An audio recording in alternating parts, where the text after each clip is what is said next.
Hi, my name's Anton Scott and I'm going on an adventure. I want to invite you to come with me as I look to have conversations about a life lived following after Jesus. God is a God of narrative. We find our stories unfolding inside His great story. And I believe every human story is worth being told. We have so much that we can learn from each other. We add value to someone else's story when we tell ours. So come with me as we talk to all different kinds of people from all different walks of life and we explore living memoirs.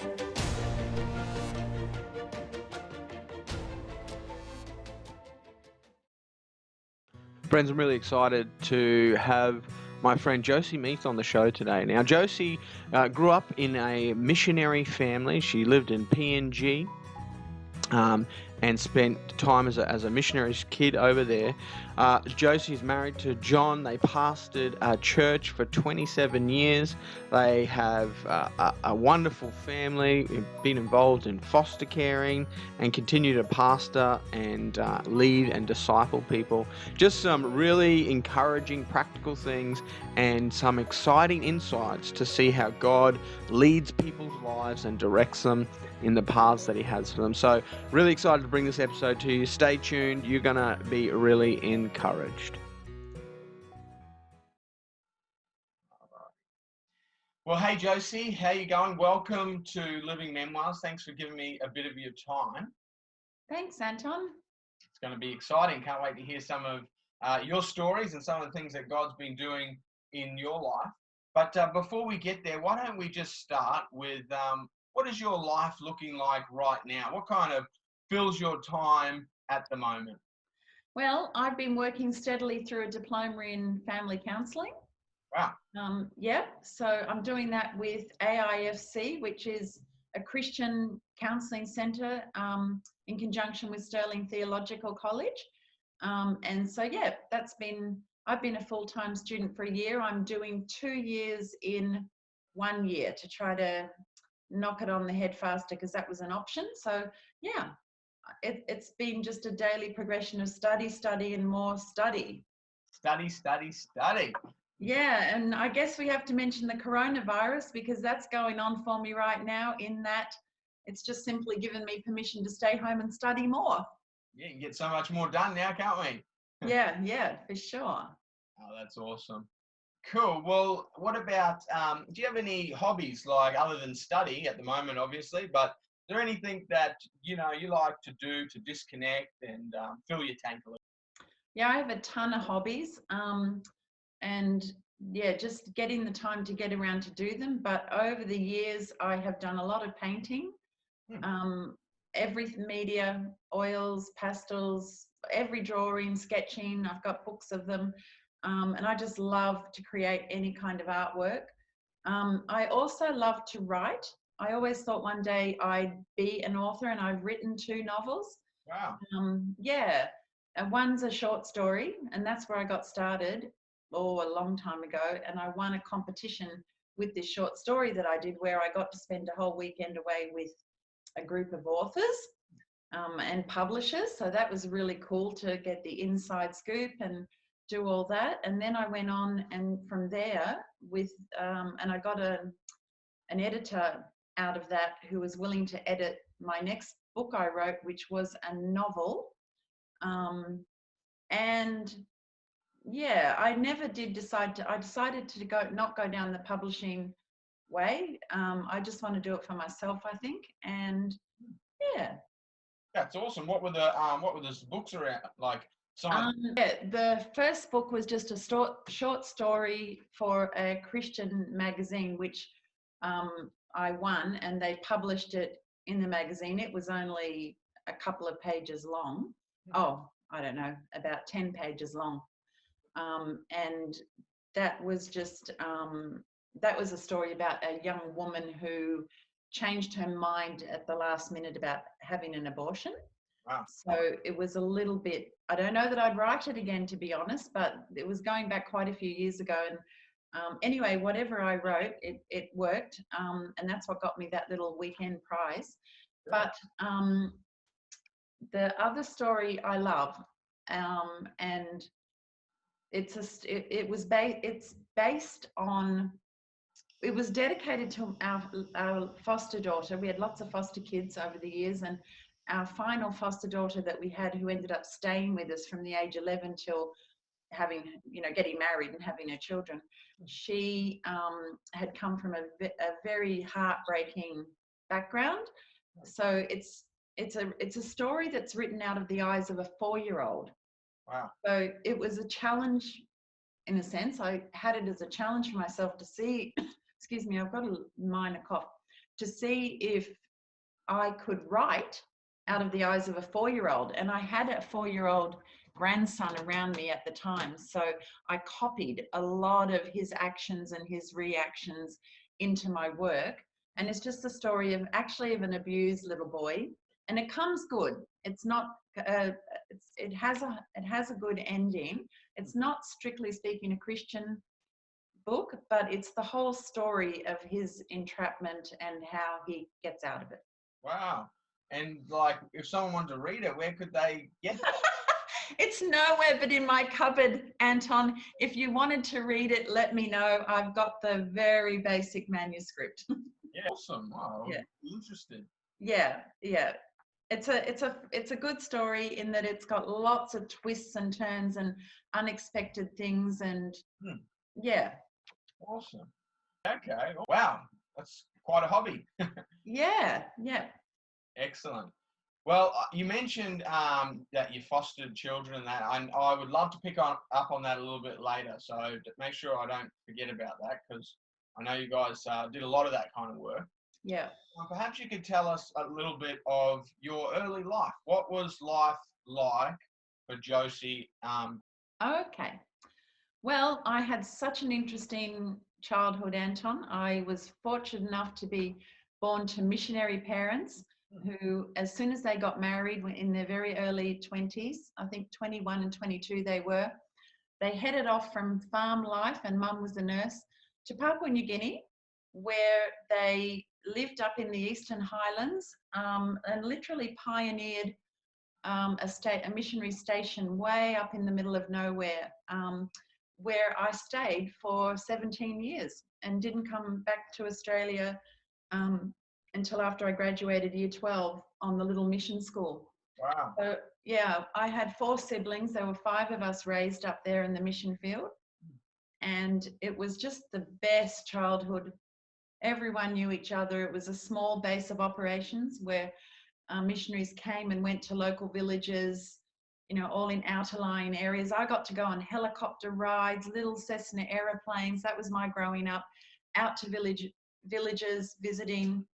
We were stationed on the base of operations, and then all the Bible translators, which my parents were not, were out in all the little villages. My father used his farming knowledge at the young age that he was to be the answer to everything. He taught himself joinery. He built a joinery by logging the timber himself, by building the roads to get out into the bush, and then logging the timber and dragging it back in, and built a joinery, then taught himself how to build, then started building the houses for the missionaries.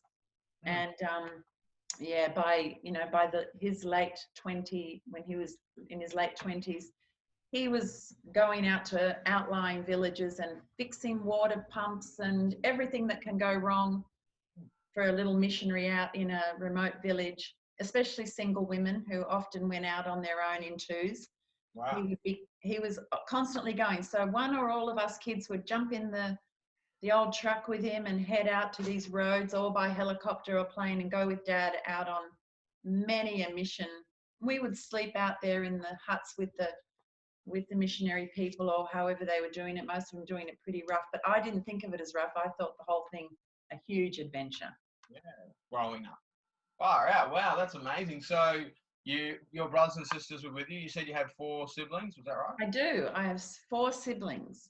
Yeah, and so you were all living on the mission field. What did like education? What did just like the day-to-day of life look like for you? It was pretty basic. My first language that I spoke was Pidgin English, which I spoke better than English because my mother was also very, very busy. She was a midwife, and she would go out and do all kinds of nursing. and midwifery. She would get called out on mercy missions, similar to Jungle Doctor with the aviation planes and things like that, and go out to villages and all kinds of things. So we were raised by what we called then our house girl. I still remember her name. She was called Tusutnana, but we called her Suti, and she didn't speak English. So I learned her language and Pidgin English from the time I could speak, and I was more comfortable with it. And my parents had a belief that it was rude to have people around you who didn't speak English and for you to speak English.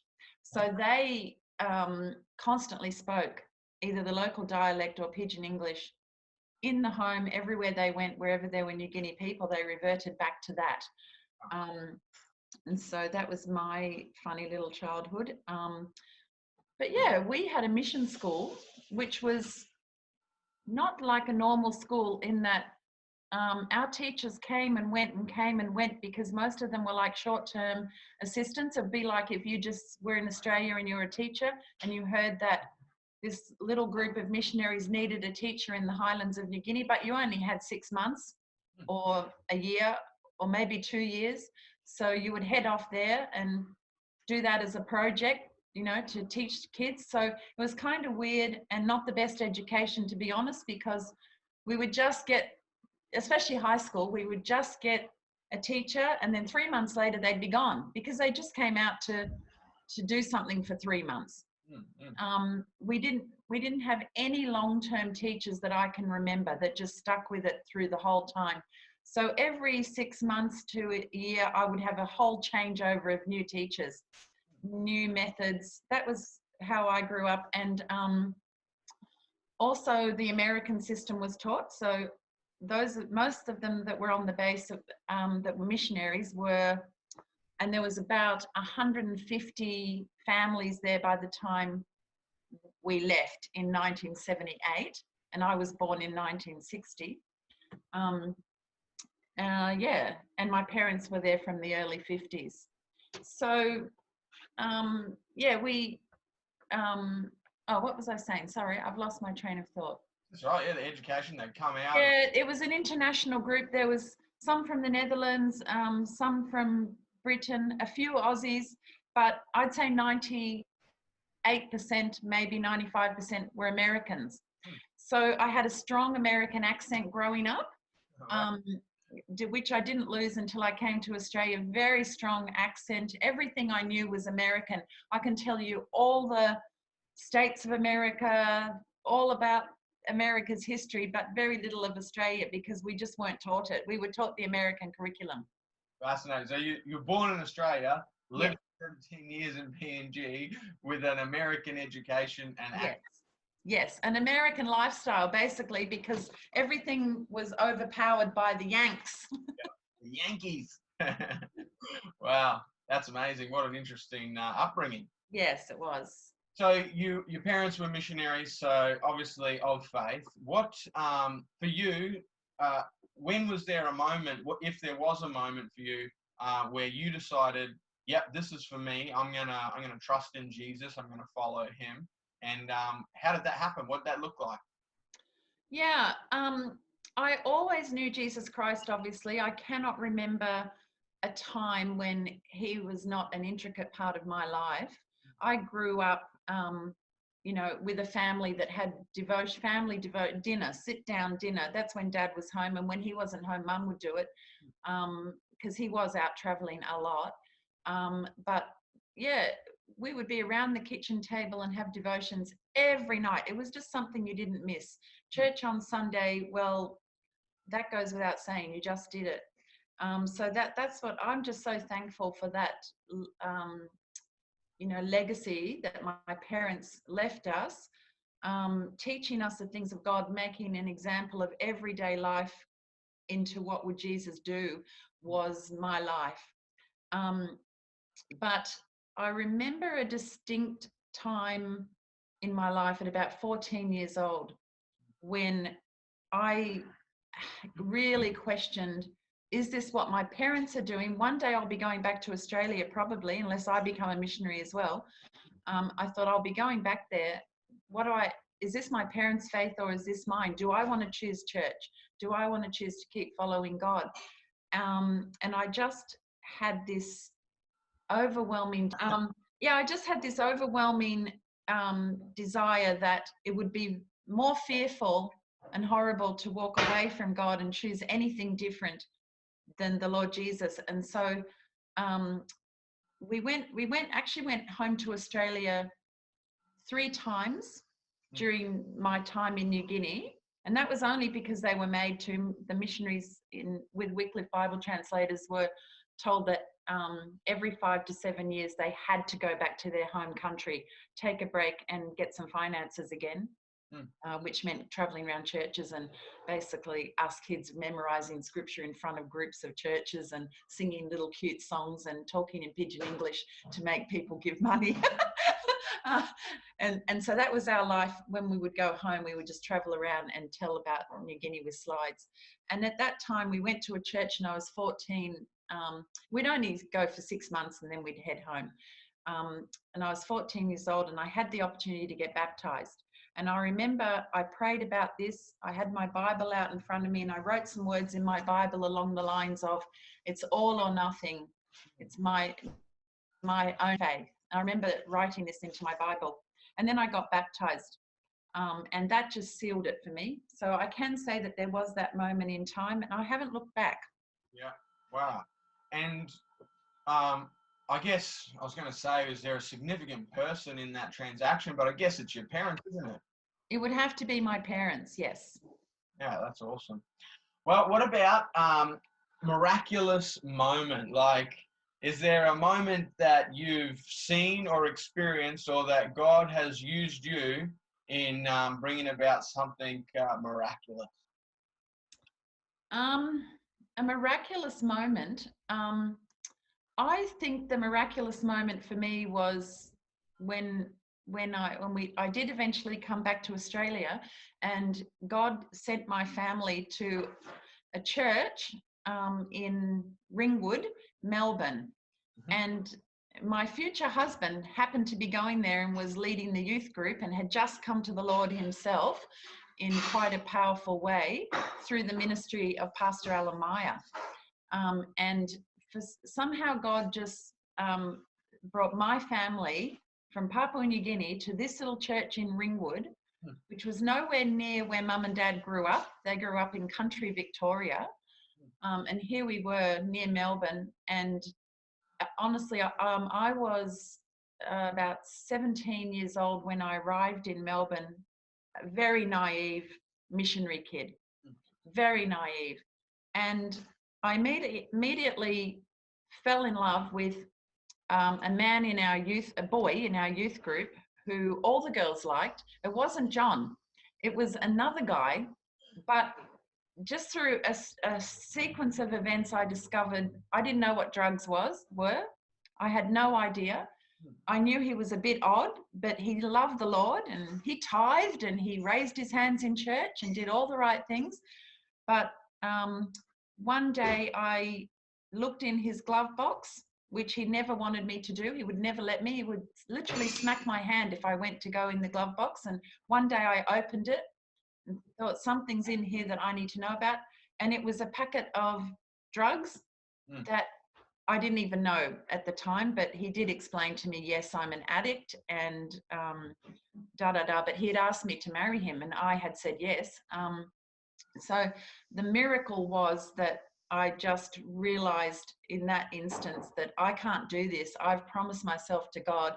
I cannot get involved with someone who's not 100% sold out for the Lord. I could have, if I'd have gone, I know that person still today, if I'd have gone down that path, he's still an addict. I don't know what would have happened. But very soon I shared all this with my youth leader, who was John. Yeah. And as we sort of got to know each other better through my grief over, over what had happened with this relationship, and I'd only been in Australia a year, so it was just so weird that I was already full on like this. Well, we fell in love, and even though it felt too soon, definitely too soon, I spoke to my parents about it, and I said, I've just landed here. I thought I was in love. I'm not in that relationship anymore. I'm coming out of that. I think I'm in love again. You must think I'm crazy.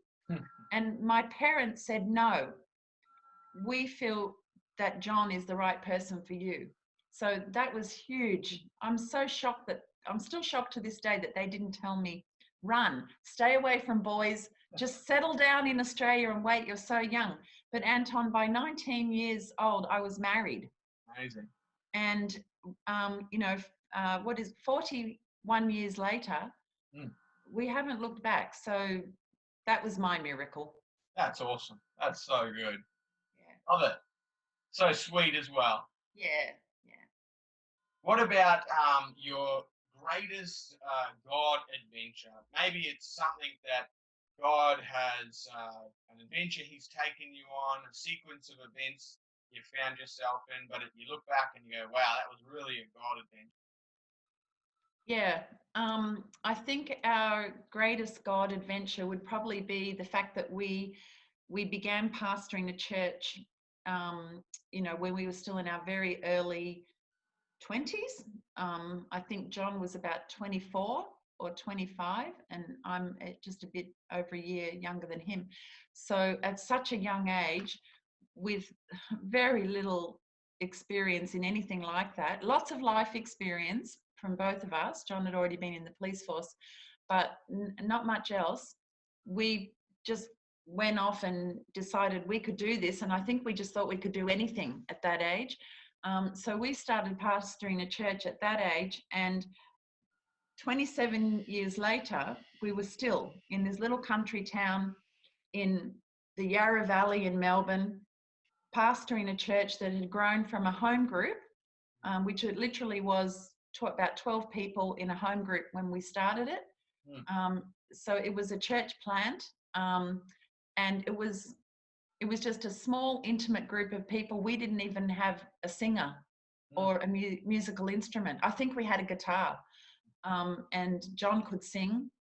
And from there, we went into a high school hall because we outgrew the living room, and we quickly outgrew the high school hall, and ended up purchasing, that's a whole nother miracle, purchasing a building. And the building is still going today with a beautiful church in it. And we raised up a church from those 12 people over 27 years to about 350 or so. Just a really healthy little rural church, but it wasn't a little church for rural. It was a good size. And I think the miracle of that, I mean, the adventurous and sequence of events I think you were asking me about, of that was, we just thought we'd live there forever. It was the most beautiful place, the Yarra Valley. Oh, everyone was starting to move to the Yarra Valley. Our church was thriving. We had fantastic elders. We were very loved, and we loved our community in return. And then suddenly God said, you're going to Haiti. Wow. And we literally had to look up the map and found out it wasn't Tahiti, it was Haiti. That's the joke. But that was, I think, our strangest adventure that came unexpectedly. It was like, oh my goodness, now we're selling up everything we own in order to go and move to Haiti. Yeah. Wow. What was, that's, because that's a huge deal. 27 years, really established church, probably thinking, wow, this is pretty comfortable. Things are going really well. Yeah. Talk about the process of, like, how did you process the transition from that to going to Haiti, where you were there for like 4 years in, abject poverty, and just talk a little bit about the process of that. The process. The process was that I felt in my heart about 3 years before we moved that we were moving. And I became increasingly uncomfortable with day-to-day life in our town and in Healesville. Um, uh, our we'd always John and I have always read books about missionaries. It's our favorite thing to do, and we read them together. And we always had a strong sense that, you know, that the missionary life would just be fantastic, but it didn't seem attainable to us. We didn't have much money. We'd raised our own 3 children and foster kids, and a foster daughter. We put her through private school with our children. We had no money, literally, behind us, and very small pastor's wage that John used to take in order for the church to thrive better, and we were okay living on it, but we weren't putting savings away. We had a huge mortgage. So the process was, I started to get very restless, and I just knew in my heart that we were going to be going, but going where, I didn't know. John started to come on board with me, and he thought it's going to be Africa, because he'd been traveling back and forwards, networking with pastors in Africa through an organization he'd been working with for 15 years. I'd never been to Africa. I stayed home and looked after the kids and got them all through year 12 and what we were doing back home. In all the years that John traveled back and forwards, probably 15 times or more to Africa. Anyway, he naturally kept saying to me, "Do you think we're going to Africa?"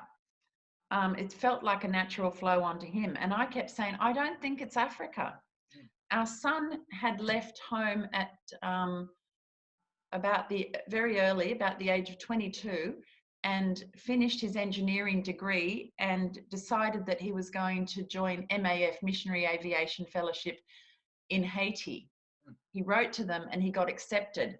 And we literally didn't know where Haiti was at that time. We'd heard of voodoo and that kind of thing, but we really didn't know where in the Caribbean exactly it was. So I remember going with our son to the map and looking it up, and we found it was just below Cuba, off the Miami coast. And so honestly, we encouraged him to go. It was not even with, I was going to say with joy. Yes, it wasn't trepidation. I think we were really happy and excited for our son to be heading off into this big adventure over there, and we trusted him to God. Maybe that was my missionary upbringing, that I just thought, okay, this is cool. So we released him to go, and off he went. So the process for us was that we already had a son in Haiti working as a missionary. While he was doing his work, he fell in love with a Californian girl who was a preschool teacher in an orphanage he was working in. And so the sequence of events for John and I was that we were invited to California for his wedding, and sitting at our table was Rodney's pastor from Haiti, Port-au-Prince, Haiti, and he was at our table. And he said to us, after we chatted a bit, and we were talking about life in Australia, and shared that we'd been pastoring the same church in Melbourne for over 25 years, and he just looked at us right in the eye and he said, "Well, God wants you to move to Haiti. He wants you to pastor my church in Haiti." And we said, "But you're pastoring your church for a start." And he said, "Well, I told God I'd do it for a year. That was 10 years ago." And he said every year since then, because he was running a massive mission in Haiti that he couldn't keep up with, it was so big. Every year since then, he kept saying to God, one more year, you must be sending a man, one more year. And so we just thought it was a bit of a joke, and we went home and, prayed for them, felt sorry for them. But the process, what that God was taking us through, was just gentle, step by step, opening our eyes up to possibilities. I think we first had to hear about it and have it go into our hearts. I already knew we were moving. I just knew. I was getting so unsettled in church, Anton. It's embarrassing, but I would go to church on Sunday and sit there and feel I was doing a duty. By this time, our beautiful church that I still love to this day, and everyone in it, and many who were saved under our ministry. So they're like our kids to us, and we dedicated their children. We were there that long. I would sit there and think, this isn't for me. This is not my life. I was so unsettled. It was, I couldn't wait for Sundays to come and go and get back into my little world again, because I was so unsettled and so uncomfortable in it. Yeah. And so that's where this process started. And then when we chatted to this pastor, his name was John as well, we went away, I went away thinking, wow, that's a distinct possibility. And John went away saying, no, it's not for me. And then that pastor wrote to our elders after about a year went by and we didn't hear anything more about it. And he wrote to our elders and he asked for permission to have a strong conversation with them about taking us away to Haiti. Wow.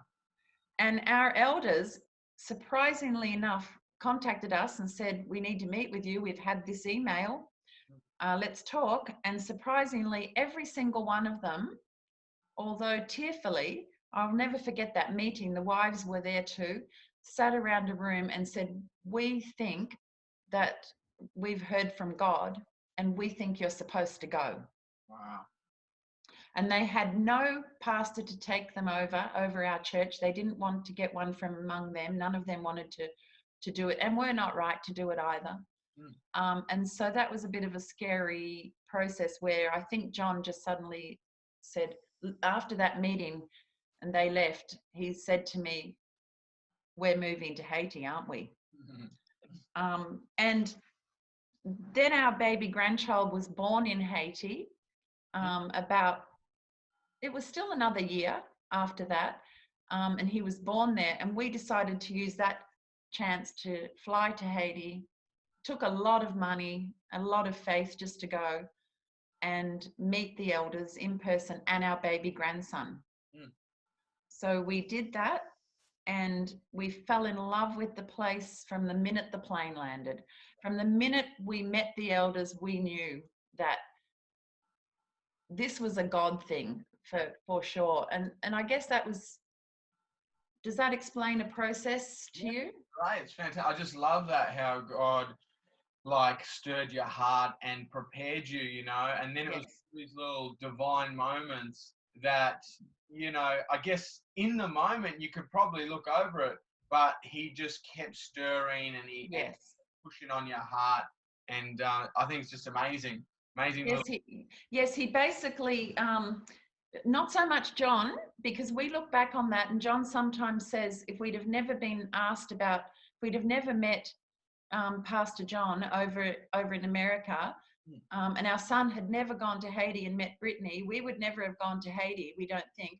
But John says, I would have just stayed. He just said this to me the other day. He said, because we're on the move again, we think, God willing. But John just said the other day, I would have still stayed.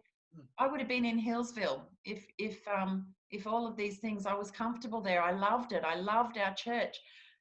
My story was different. I was completely uncomfortable. So interesting how it happened. Yeah, fascinating, amazing how God brought it all together. Yeah. So good. Yeah. So you spent 4 years in Haiti? Well, it was actually just over 3, Anton. 3, yeah. We were supposed to give 2. At the time when we left, we had grandchildren arriving here in Australia, and all kinds of different things. And so we decided to do it as a 2-year short-term thing. And then if God wanted to keep us there longer, we were open to anything. But we had a feeling that we were to come back. We just had this feeling that it was a brief space in time.